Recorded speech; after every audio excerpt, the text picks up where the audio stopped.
What nearly everybody wants when they think about the lighthouse is to climb to the top of that structure.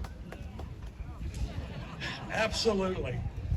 The first time I had an opportunity to climb to the top of that lighthouse was 1952. It was right after the new spiral metal staircase was installed, and the Coast Guard captain came over to my father and said, "Would you like to go up with me to the top of the lighthouse?" And my dad took me with him. I was just 8 years old. The next time I had an opportunity to climb the lighthouse was in 1982, 30 years later. I was 38 years old. And this is a story I have never shared with anybody except my immediate family. So before tonight, or this afternoon, I did a little research about the statute of limitations for criminal trespass on federal property, and discovered it was only 5 years. So I figured it was safe to share this story with you. In 1982, Jim Henning was the chief district ranger on Ocracoke. He and his family lived in the house here, right here.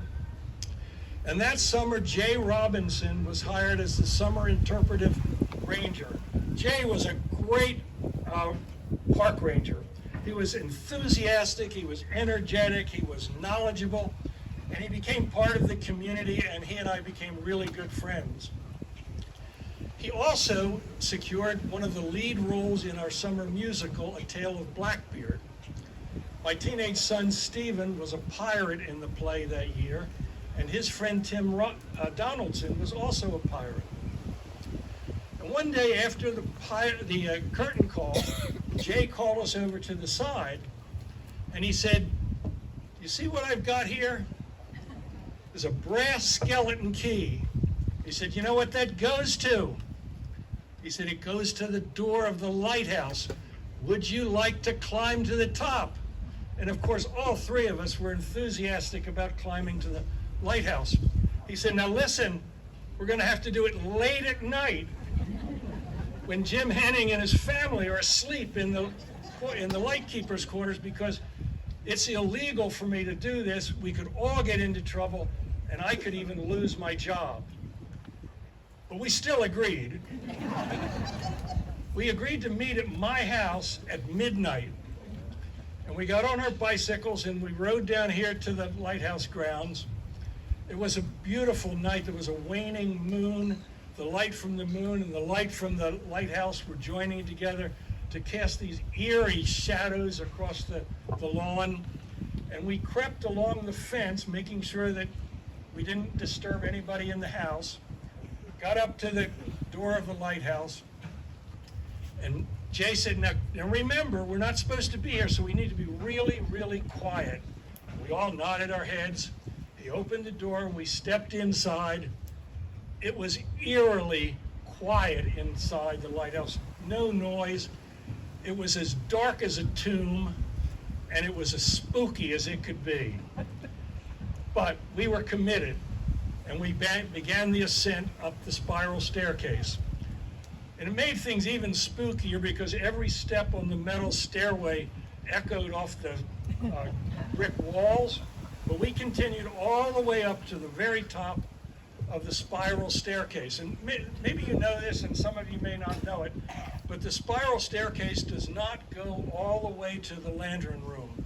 It's about 8 feet below the lantern room, and the last 8 feet are on a very sturdy metal ladder, almost vertical, that goes up to a hatch in the floor of the lantern room. Jay went first. He climbed up the ladder, opened the hatch, stuck his head into the lantern room, and was greeted with,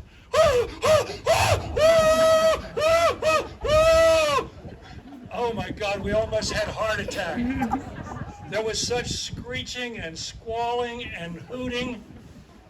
What we didn't know was that one of the window panes on the lantern room had fallen out, and a very large and now very agitated barred owl had built her nest right on the lantern room floor next to the Fresnel lens.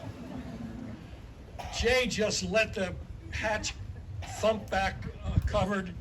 He hustled down to the bottom of the ladder, and for just the smallest amount of time, we all just stood there with our hearts pounding and not knowing what to do. And then I think we never even discussed it. We all ran down the stairs just as fast as we could, out the door. He locked it behind him.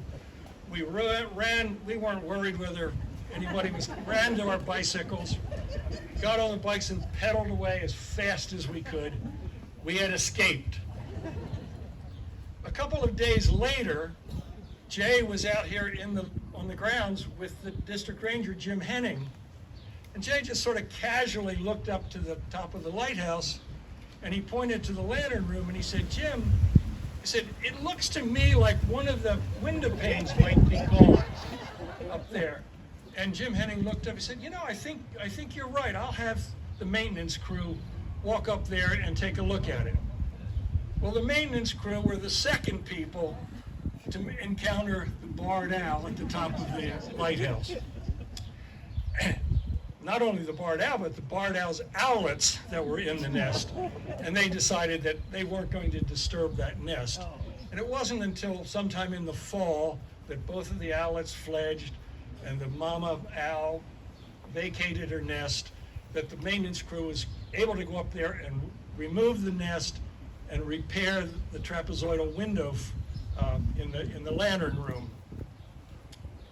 Thus ends the story of my most memorable encounter at the top of the Ocracoke Lighthouse. Thank you so much for letting me share.